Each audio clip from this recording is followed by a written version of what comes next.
I'm Julie Fannin. I'm one of the owners of Naturalist Journeys. Thank you for joining us today for New Zealand Zoom.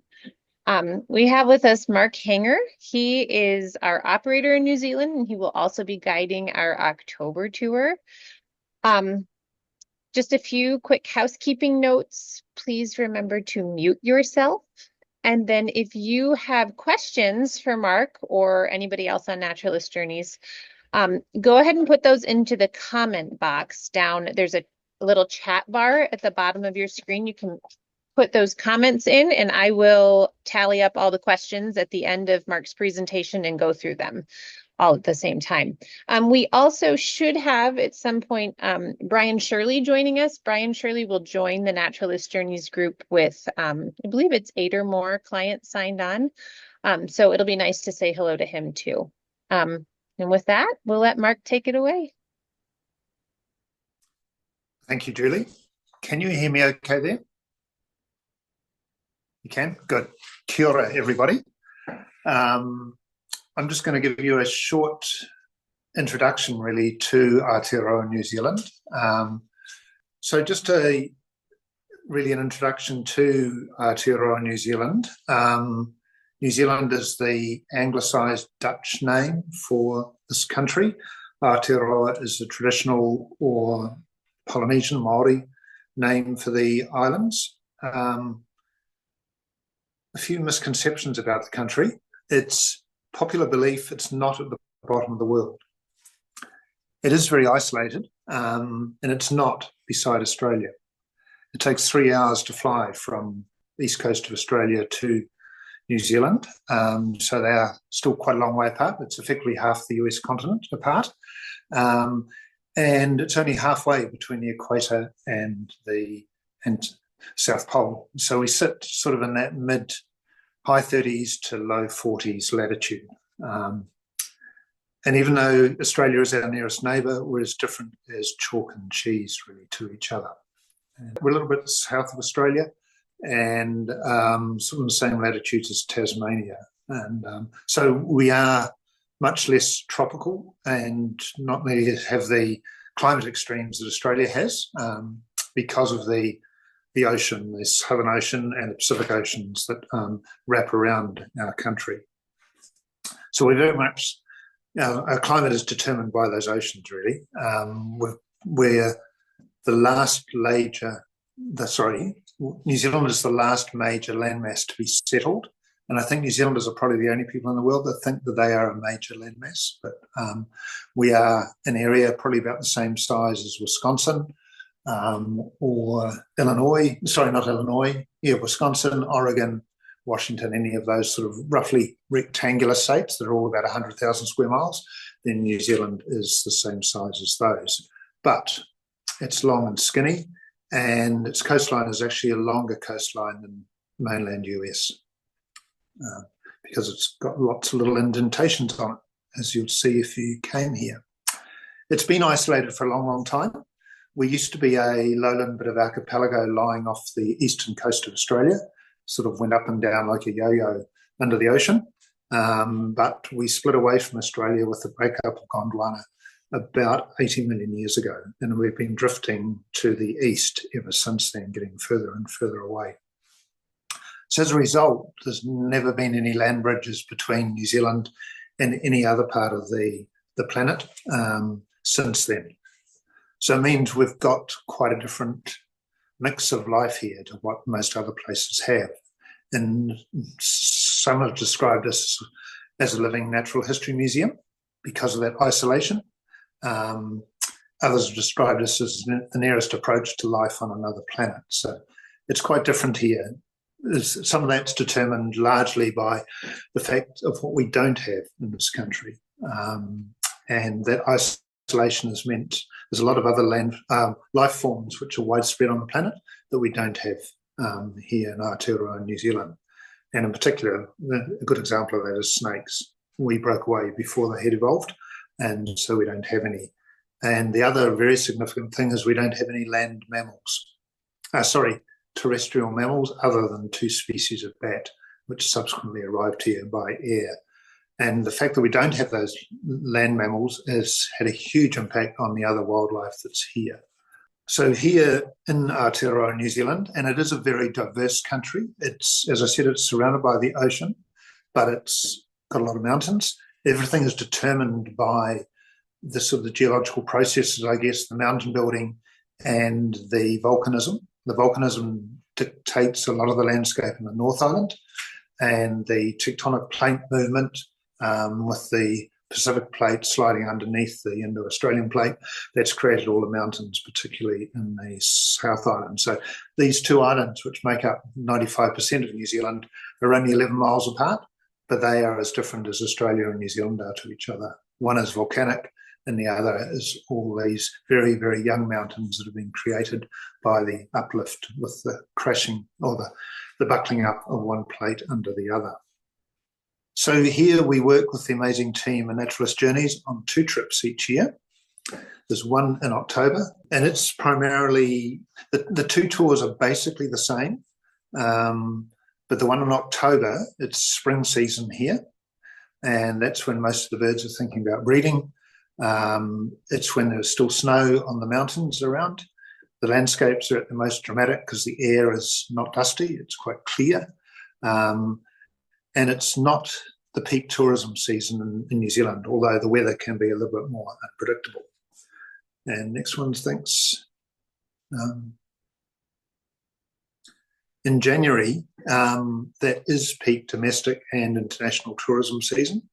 It's when the weather is at its finest in New Zealand, with long days, and the alpine plants and the mountains are in flower. But the main breeding for birds is over. So it's October and January. They're 2 different times of the year, and just depending on interest level, you can see quite different things at that time. But purely from a bird perspective, you can see 99% of the same birds in October as you can in January.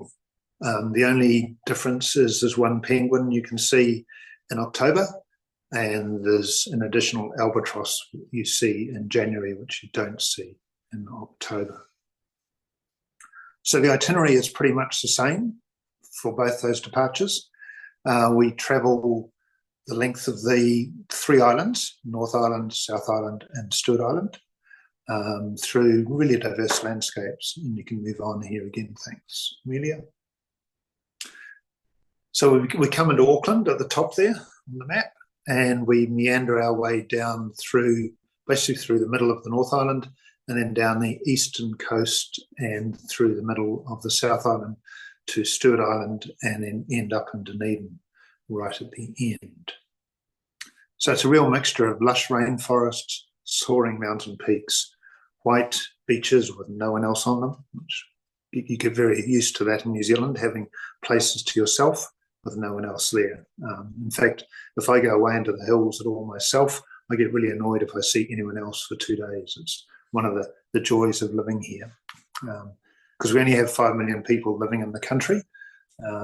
So again, probably population-wise, it's similar to somewhere like Oregon, I guess. I'm not sure about Wisconsin.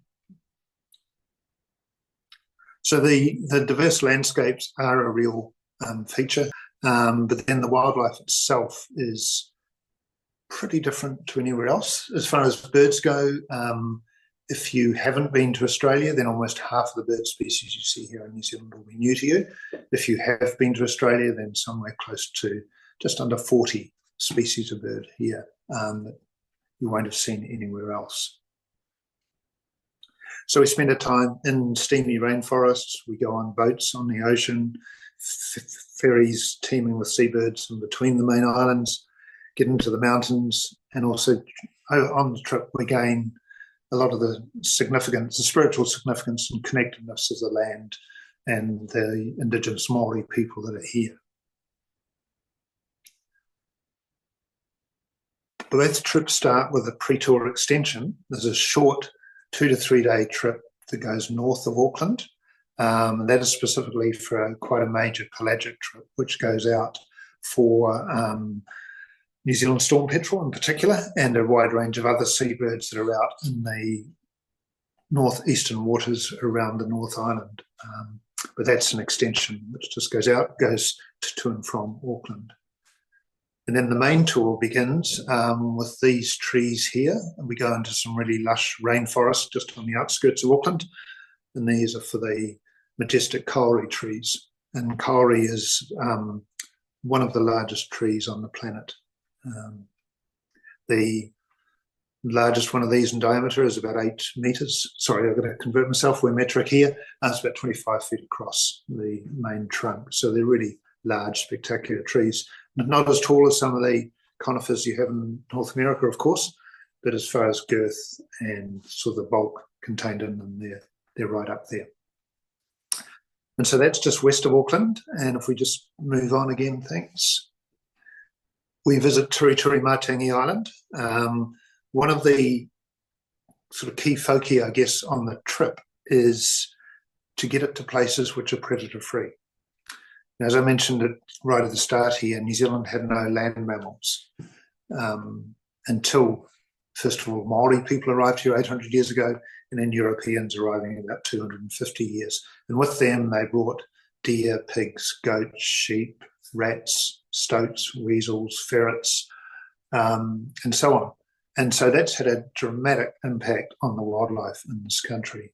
And at one point in the middle 20th century, we had about 10% of the endangered bird species in the world all contained in New Zealand. And that's largely because of that, the effect of rats and stoats in particular, and a stoat is a small mustelid. Those two primarily have been the worst, and they have wiped out many species, and they've wiped out a multitude of species from on the mainland where they occur.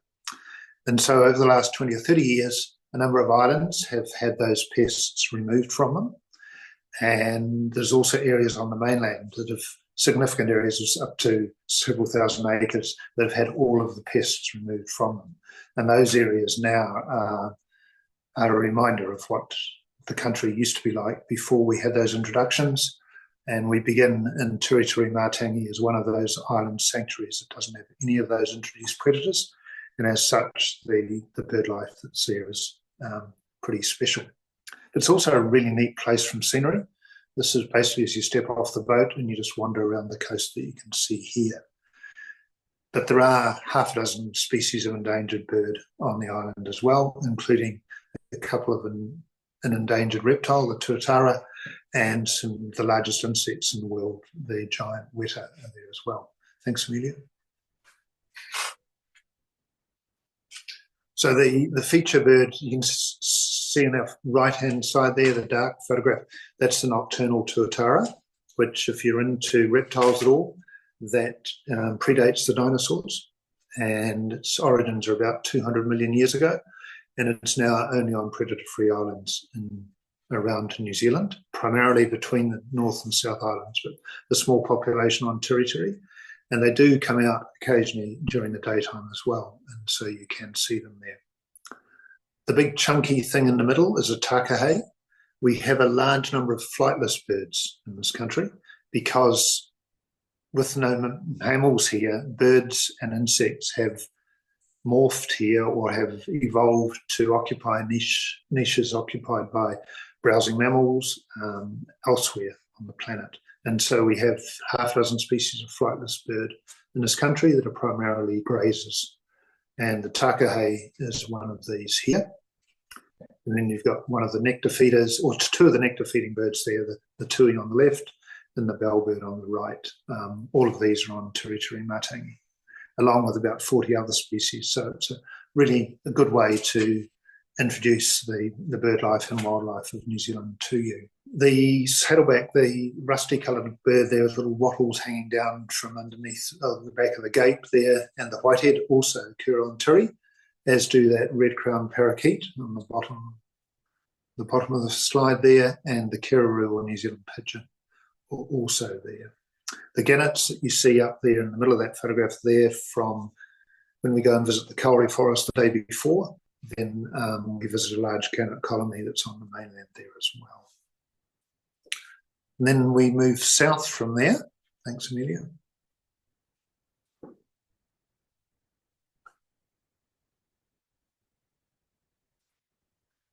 As we move south, we first of all go to Miranda Wildlife Sanctuary, which is a an area for transequatorial migrants, and New Zealand gets about 100,000 migrants a year coming from almost entirely from a small area in Alaska.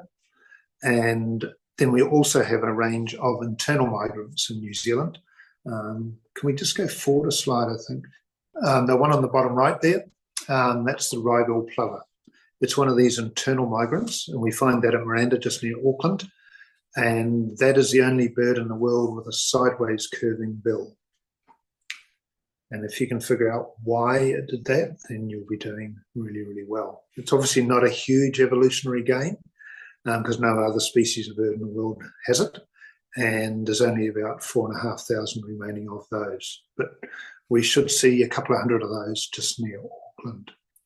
We can just wind back a bit there. Thanks, Amelia. Yep.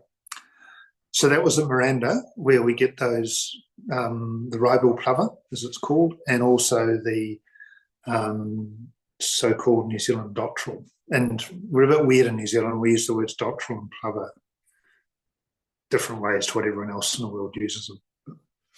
We also tend to use the Māori names for birds here, actually, rather than the European ones, and certainly rather than some of the American ones that we have a bit of a difference of view on, shall we say. Then from there we move into the rainforests, and rainforest used to dominate almost all of the North Island and about a third of the South Island. Now 90% of that tall, lush rainforest has been removed for agriculture, but the remaining areas of it, such as Poriora here, that's when you really start to get a feeling for those sort of true dinosaur forests, and also the variety of bird life that you get within those. And in particular, you get Kākā, which is that a next slide? Got a Kākā or not? I can't remember. No, there's not one there. We had one on one of those slides back there. Thanks, Amelia. Might have been just back a bit. They've got blue wattles hang down the side here, and nope, it's somewhere. Anyway, keep going forward. There it is, the one, it's on the introductory photographs there. The one on the bottom there, the grey bird with the black mask and the blue wattles. That's a semi-flighted bird that can fly downhill but not uphill. And it's called an avian squirrel. There's only about 1,500 to 2,000 of them remaining. There is a chance on territory to see these, and a backup chance here at Poriora. And these leap up trees up to 150, 180 feet tall, and then they glide down between trees on very short, stumpy wings, feeding as they go. Okay, you can wind us forward again there now, thank you. Poriora sits on the volcanic plateau. We have large volcanoes in the middle of the North Island that have basically created the landscape over a lot of the North Island. They're still active. This is Ruapehu here, which is about 8,500 feet high. We stay a night on the slopes of that. It last erupted it's almost due for another eruption. About 30 years ago. It tends to erupt every 40 years. And it's one of a whole multitude of volcanic centres over the middle of the North Island, some of which are extremely large. Lake Taupo, which is our largest lake in New Zealand, is one of the largest recorded eruptions in recent human history. It's about 33 times larger than Mount St Helens, to give an order of scale. So around that volcanic area there, you've got this lush rainforest on the lower slopes, and then you've got in that forest, there's a lot of white water, and then you get this rather unusual duck there, the Fiordland, or blue duck, which, as you can see from the photographs on the top right and bottom left, they're not blue, they're grey, but we do have a problem with the early settlers when they first came to New Zealand, or the early naturalists that seem to misname a lot of things in this country. And so I don't know who called it a blue duck, but there's nothing basically blue about them. They're grey. They're also quite unusual. They have if you see on that top right one, you can see a black leathery flange around the tip of the bill, and they use that as a shovel underneath the pebbles and boulders. They also don't quack. The females croak and the males have a high-pitched whistle, which gives you an indication of which one dominates the other. So we look for those. There's only about 1,600 to 2,000 of those blue duck or Fio remaining, but the areas around the volcanoes are a really good area to look for those.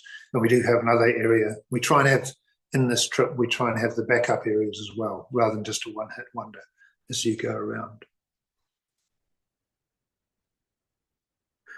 Then we travel down from the volcanoes there to catch a ferry to the South Island, to Te Wāhi Pounamu.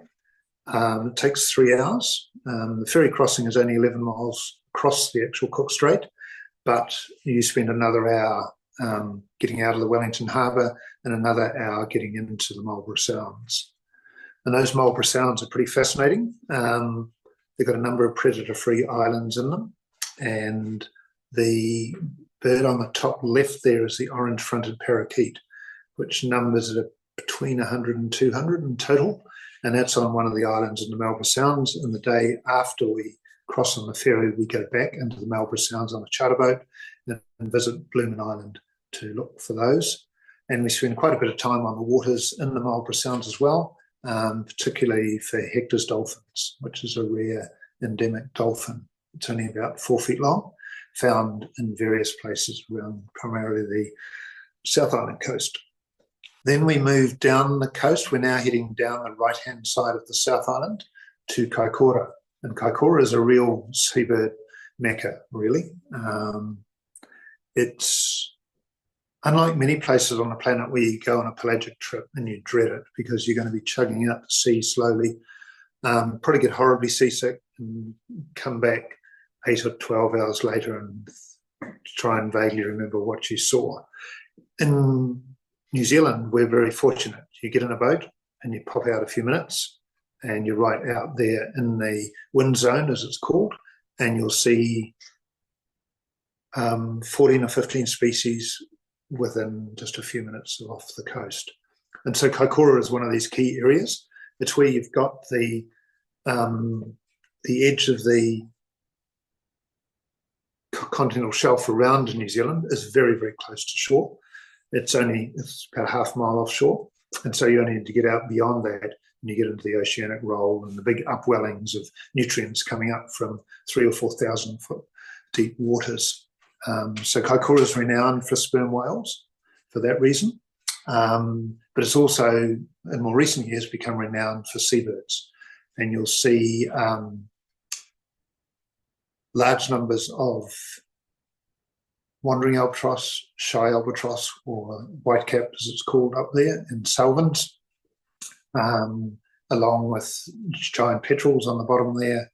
And then you've got, looks like, Hutton shearwaters in the middle of the photograph there. We can scroll on to another couple of photographs here, Amelia.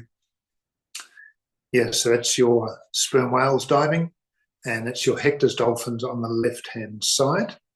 They also live at Kaikoura as well as in the Marlborough Sounds.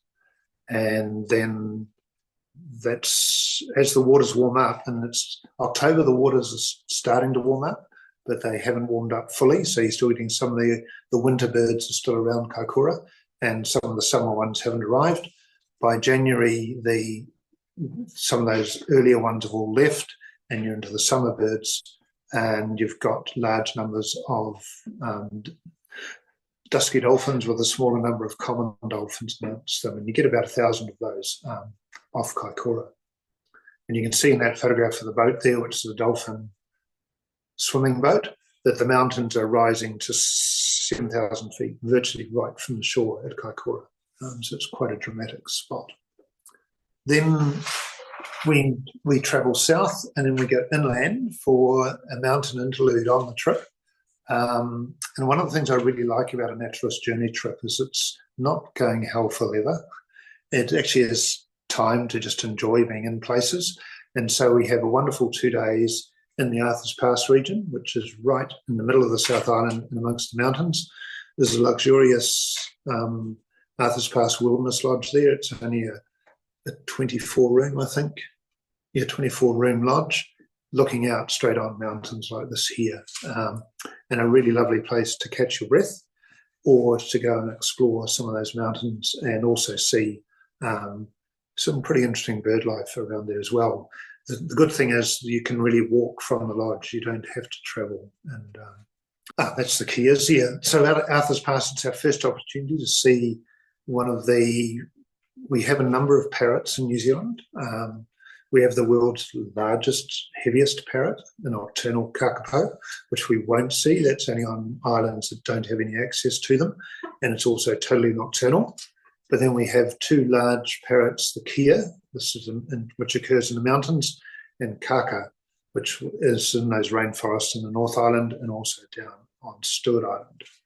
So these are kias, which are very mischievous, very clever, and can be, I'm not sure what, this one of my leaders on the right a few years ago that put his hat on, he's put something on his hat, he's probably got a badge or something on his hat. And the kia is quite inquisitive and loves going for shiny things, which they then fly off with, like particularly rental car keys. And they specialise in. So these are not common. There's still only probably 4,500 kia remaining in the Southern Alps of the South Island. And we have an opportunity here at Arthur's Pass and also down in the Milford Sound Fiordland area later on to see kia. Travelling south, once we leave Arthur's Pass, we stay inland. We're on the eastern side of the mountains, but very much against the mountains to Aoraki Mount Cook National Park. It's our highest mountain. It's Aoraki on the right-hand side there at the top, and also on the left-hand side at the top. And it sits there with very, very dry country out to the east of it, which is if you're coming from the mountain towards us, then you're seeing that lake there, that's Lake Pukaki. And by the time you get 20 or 30 miles away from the mountain, if you went on the western side of the mountain, you're getting 400 inches of rain a year, which is 4 times the Olympic Peninsula. At Mount Cook itself, it's about 175 inches of rain. And then by the time you get down to where you're standing taking a photograph, you're probably at about 30. And if you keep going another 20 miles behind me, you're into about 12 inches of rain. So huge changes in New Zealand, just depending on exactly where you are. And on these rain-fed creeks and streams that you've got flowing into these lakes near Aoraki Mount Cook, you've got the world's rarest wading bird, and that's the black stilt, or Kākā, which is the one in the middle of that photograph there. And so we go there for the magnificent landscapes around Aoraki Mount Cook, but also you've got a pretty special bird. That's actually that photograph I took it's on the delta at the top of the lake that you can see there on the top left. And then all around those lakes, you've got things like the southern crested grebes, which are in that photograph there as well. The wrybill plovers, which we see up around Auckland on the mudflats there, they breed down here in winter. But on the October trip, there'll still be a few of them around on the breeding grounds, and they also are there with the black stilts.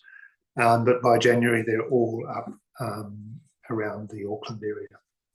And then we continue our journeys south from there, and the trip varies a little bit as to the exact order it does things from trip to trip between Fiordland, Rakiura, Stewart Island, and Dunedin. We always end up in Dunedin, but just because Stewart Island only has 300 people on it and limited accommodation, the order that we do Stewart Island and Fiordland varies.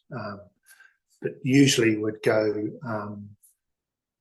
to Fiordland, then to Rakiura, Stewart Island, and then on to Dunedin.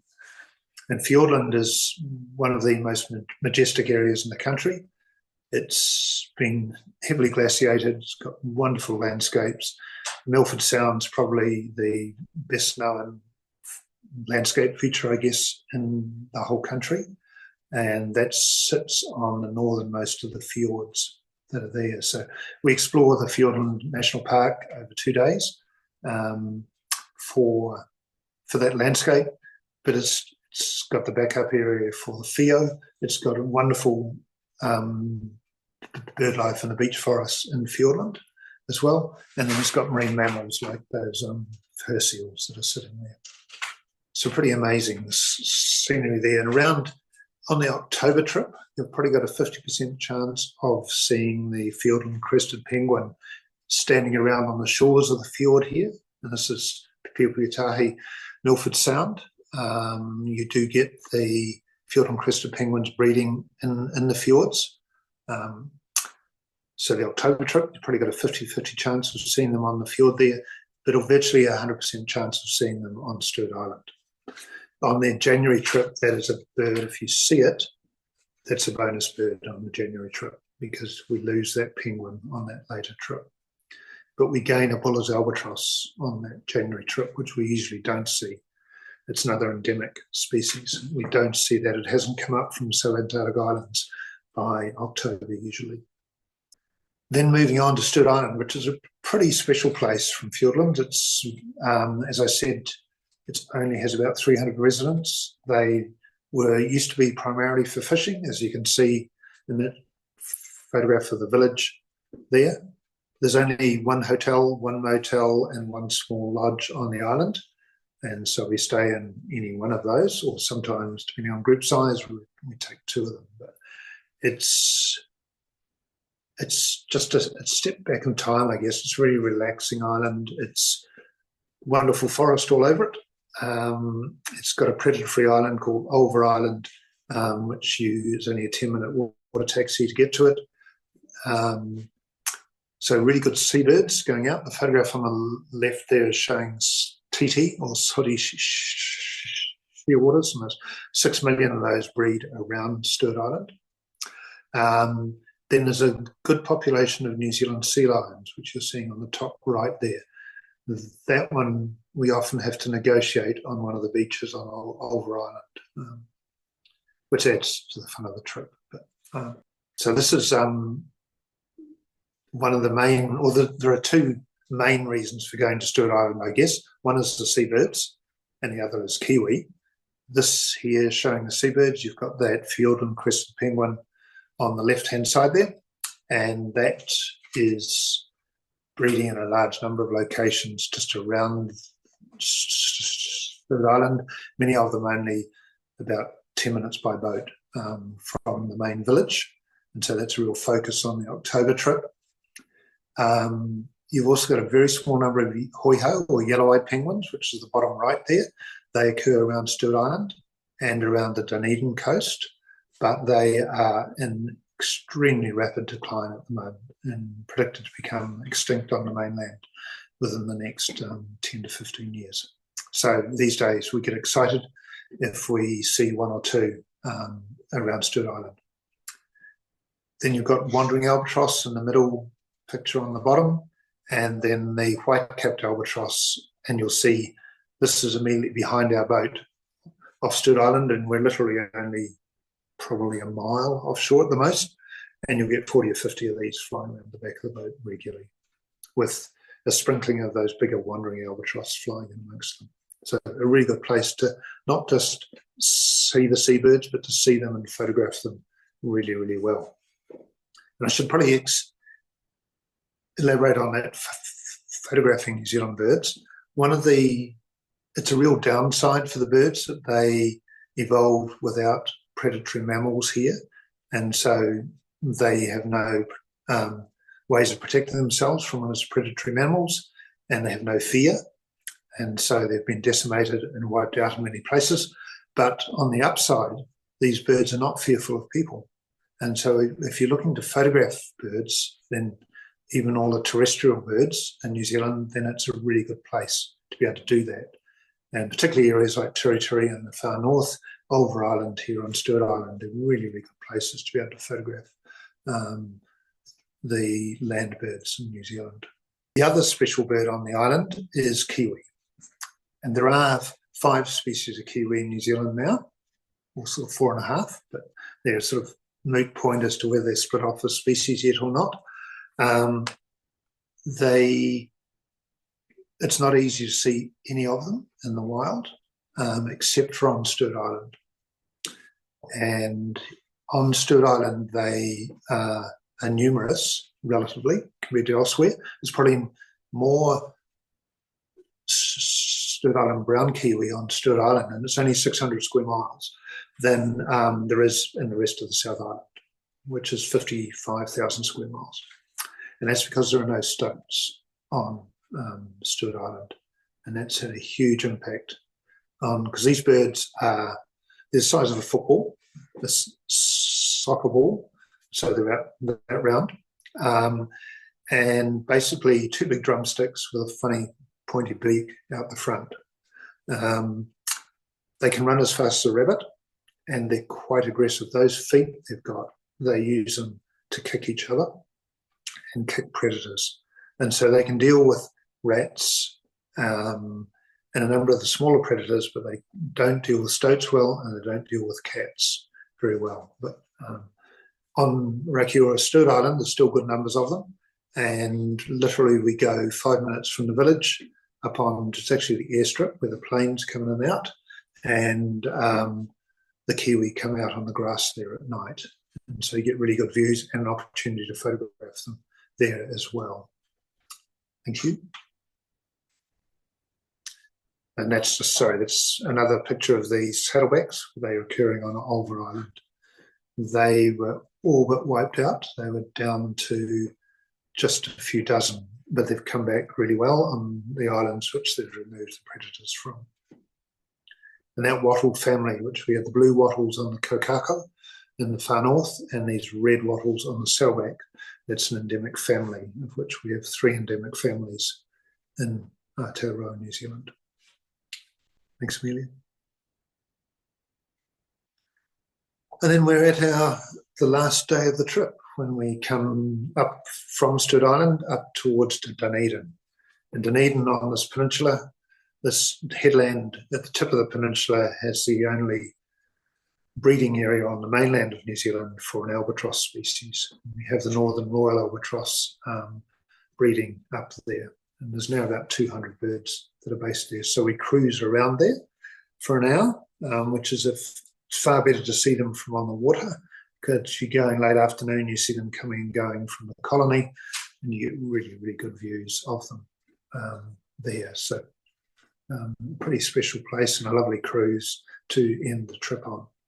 Yeah, so this is just on the way to Dunedin, and picking up, in addition to those albatross there, when you're actually out at the entrance to the harbour there, you've got New Zealand fur seals, you've got the New Zealand sea lions, it's in the middle. That one's actually on the table. I took that on the beach at, one of my group did earlier in the year, on Ulva Island. And then you've got the dusky dolphin there on the right-hand side. And so that's where the trip ends in Dunedin, and then you fly back to Auckland to connect with international flights. When I'm asked what my favourite places are, or what my most memorable experiences are in New Zealand, I can't really answer you. The country is just so varied. I think we're so lucky in a small country to have such a diversity of landscape, and also an amazing range of bird life. And for me, what makes it special is the birds or the animals within the landscape. It's a combination of all those. My background's actually botanical, and so it's the forests and the alpine plants that really get me buzzing. But then it's seeing a rock wren in amongst the alpine plants, or seeing that kakako or something in amongst the forest. It's that whole picture really for me. And I find that this Naturalist Journeys trip is an ideal way to explore the range of habitats and landscape that we have in the country at a reasonable pace. And I've led a lot of birding trips for the last 35 years. I choose not to lead for many companies now, because I find they try to rush through the country far too fast, and there's not time to enjoy it. Whereas the Naturalist Journeys trip, I find, is at the right pace for that. I don't think there's anywhere else on the planet really that's got so much squeezed into such a small area. So I'm happy to answer any questions, I think, now, Julie, if there are any, if people haven't gone to sleep with my... That was wonderful, Mark. Thank you. Nobody has popped questions in there, so I have quite a few questions, actually. So I'm going to start with those. And if anybody has questions, feel free to pop them into that chat. Can you tell us more, please, about the weather on the the difference between the weather on the October trip and the January trip. Yep.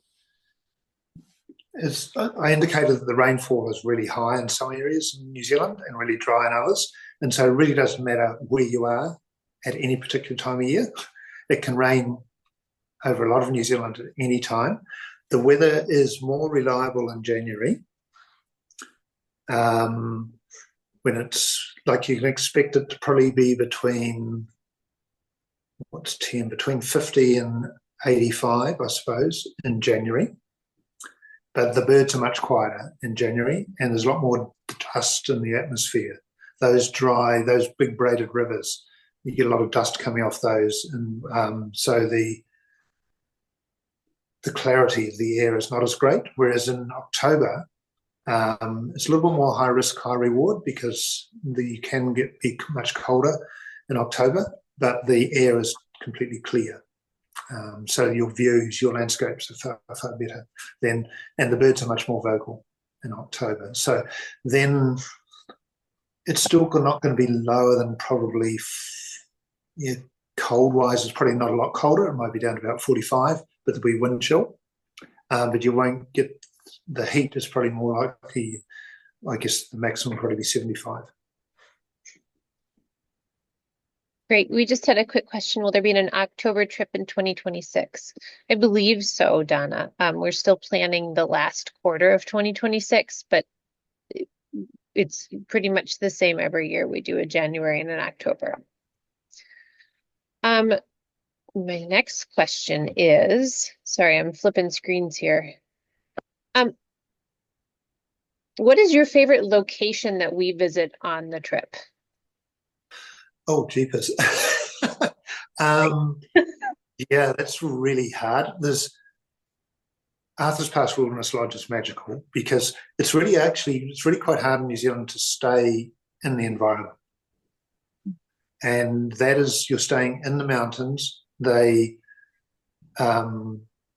lodge is run by a family that has been involved in conservation for a generation and a half.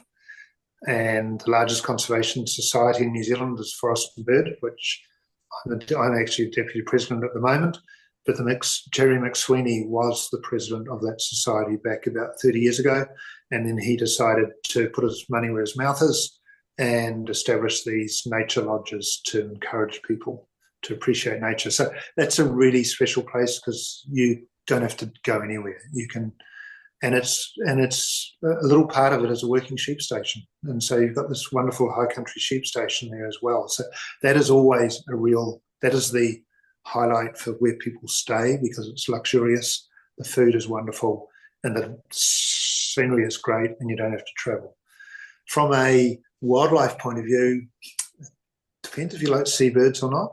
Like the Kaikoura trip, it's the Kaikoura landscape. You've got mountains that are snow-capped right beside the village of 3,000 or 4,000 people, and then you get on a boat and you get out there. And I just think it's wonderful to have these views of albatross flying right past you. Like the birds will be sitting at the back of the boat, and then they'll be flying around, and then you've got snow-capped peaks in the background behind you. So, yeah, Kaikoura. So, Julie, can you hear me? Yeah, I don't know. Yeah, I can. Anyway, Hi, Brian. I just wanted to say, as soon as you asked that question, even before you asked it, I was totally thinking Kaikoura. It's amazing what Mark was just describing with the seabirds. So, I mean, I've been on a lot of pelagic boats in my life, but nothing is like Kaikoura. It's amazing. right. You'll have albatross just literally like 2 feet from the boat, just swimming around the boat. So when I was in New Zealand before, I went on that boat 3 days in a row just because it was so amazing. Yeah, So so that's my highlight for sure. Yeah, thanks for that, Brian. I think one of the joys is you see them really, really well. Like a lot of people don't know seabirds really well, but at Kaikoura, you can sit there and you can open the book, you can read the book and look at the bird. Yeah, it's not like a normal pelagic where you see a little gray dot like a mile away. I mean, all the birds are swimming around the boat, so you can see them. It's amazing. It really is. And the one there that's on that picture there for the October departure there, the white-capped, is that's got an 8-foot wingspan. And so these birds are not small, and they're right beside you. I've had one of those land in my lap, which was a bit of a shock, both for the bird and for me, because there was an updraft as it was coming to land beside the boat, and it got caught, and it ended up being on the back with us. And they're quite large when you get really close to them. But I always say when you come to New Zealand, you should be able to identify everything without binoculars. It's one of the joys here, is you see things really, really well.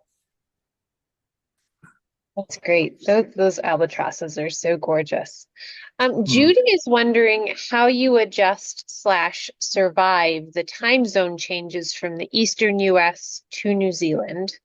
She wants to know if you have any suggestions. Mark and I actually just met last month, and he was in Central Time in the US, and then flew home, 2 weeks ago, Mark? So you probably have some firsthand experience right now to tell us what's worked for you. And Brian can probably chime in too, because he spends a lot of time in Japan. I actually didn't struggle coming back this time. It's certainly much, much better than it was a few years ago. But it can be really tiring. But it's basically 12 hours, I think 13 from the western coast of Canada and the US. I would recommend, given the trip, and that once you get going, then we're going, to maximise. I'd come a day or two early. And the flights almost all come in from the US, and they land at 5 or 6 or 7 o'clock in the morning. Doesn't matter which airline. They all arrive at that time. So I'd recommend you actually book your room for the night before. So then you can get off the plane, you can get a shuttle and you can be in your room at 9 o'clock in the morning, soak in a bath, and then you can, you've got that day and maybe the next day when you can just sort of recover. So that rather than arriving and going straight into the trip and never quite catching up. That's basically what I would say too, is if you can go a day early, then you can just relax. But I think it doesn't seem like no matter what you do, you're going to be tired for a couple of days. It's just pretty brutal, I think, to fly that far. But for me, I'm just so excited about all the birds that, that first day or two, you're tired, but you're seeing so much cool stuff. And then, go to bed early, and slowly over a couple of days, it'll wear off. And Tiri is basically no travelling from Auckland. It's a sort of 30, 40-minute ferry ride to get to the island, and then it's really, really easy, gentle exploration around it. And so it's a really good way it generally puts you into the trip without having to travel too far or move on and stuff. So those first couple of days are designed around that. Tom is hoping you can describe the types of transportation. What are we using when we're driving from place to place? What are some of the boats like? How much physical activity is expected? Things like that. Maybe you could also explain like a general flow of what a typical day looks like. The vehicles I have 3 different vehicles, depending on the size of the group. 12-seater, 17-seater, and 20-seater vehicles. We don't occupy every seat. So it's all of them got really good visibility from them. They've all got PA systems. They're all pretty self-contained. They've got onboard libraries in each of them. Sorry, I've forgotten your other questions, Julie. It was, tell us about some of the boats. What are they like? Are they like skiffs? Are they boats, ferries? Can you pull up that photograph? It's got a boat in it, Amelia, easily. It was at Kākā. And that's probably sort of quite typical. Just back a couple more, I think. That one. We use that for probably 50% of the bird watching trips at Kākā. That's actually a dolphin swimming boat, but as soon as it gets even slightly rough, they don't go dolphin swimming, and we often get that for the bird watching. So that's the sort of boat. It's a larger version of that goes out to Tiri Matangi. It's a large catamaran that takes about up to 100 people going out there. The Marlborough Sounds boat is pretty much that size. It goes out on a charter there. The Kaikoura one, they have 3 or 4 different boats, of which 2 of them are like that, and it just you don't know which one you're going to get on the day. And at Stewart Island, it is a larger version of that. It seats about 40, 45 people, I suppose. But they all have covered areas. They all have, as you can see, everyone's up on the bow looking there. And also you can view from the stern. So all of the boats have really good visibility around them. And the Otago Harbour, we also go on a boat, and that's more of it's probably similar size to that one, but it's more of a traditional fishing boat shape. Yeah. Can you tell us a little bit about what a typical day is like? What time do we normally get up? Do we break for lunch? Right. Do we have free time? Things like that? New Zealand, the birds work professional hours. So they're like lawyers that they don't want to get up at 4:30 in the morning. So there's no need for the traditional birding hours that you and so many other countries. And so most of our days would start at 8:30, and then the biggest. I think on this trip there's maybe one long travel day of 5 or 6 hours, but by and large most days would be 2 to 3 hours traveling, which we tend to try and do that in the mornings. But with this trip, I'm trying to think, Auckland, most of them are multiple night stays so we tend to do a little bit more travelling one day and then have virtually no travelling. So at Kaikoura, for instance, when you're there 2 nights, there's no travelling. Arthur's Pass is the same when you're there, and so on. And Twizel, it's probably an hour each way on the non-travel day. Great. Just a little cleanup back through the list of questions. Cindy recommends an app called Time Shift to help you transition when you are working with jet lag. And Tom also asks if we fly home from Auckland. Tom, you fly out from Dunedin? Is that how you pronounce it? No, that'll do though. Okay. Dunedin. Yeah, you fly from Dunedin to Auckland. Oh my gosh, I was way off. Yeah. Okay. Then you fly from Dunedin to Auckland and then connect on to your international. But you do check in Dunedin, so you don't. Once your bags go from Dunedin, which is a very small airport. Americans get really uneasy because you arrive at the airport. Well, I'd arrive 45 minutes before the flight, check my bag in and everything, but we'll make sure for you that we're there much earlier than that. But in New Zealand, it's very, very straightforward. And then you just get to Auckland, you don't have to worry about your bags. Can you tell us if this is an accessible trip, right? Can someone with how are trails, how is hiking, things like that? Are there any issues for people with mobility issues that they should be aware of? The trip's designed for all agilities. Okay. So, for instance, obviously you've got boats that you've got to get on and off, but these are usually a ramp onto the boat. So as long as you can walk, then we can get you onto all of those boats quite readily. The places like Turimatangi, we would be walking probably a couple of miles on path and on boardwalk. But for people that can't do that, then they can even get a ride with the ranger to the top of the hill, and they can just sit. And usually when people just sit on an island sanctuary like that, they see just as much as we do walking around.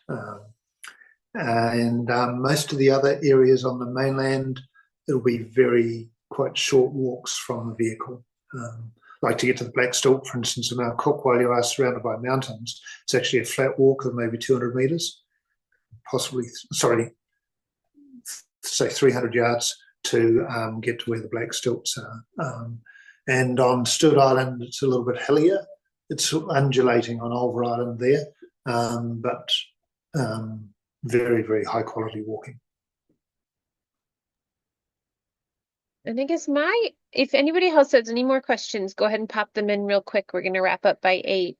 My final question is, what does a typical bird list look for the October versus the January tour in terms of numbers? How many birds would we hope to see in October versus January?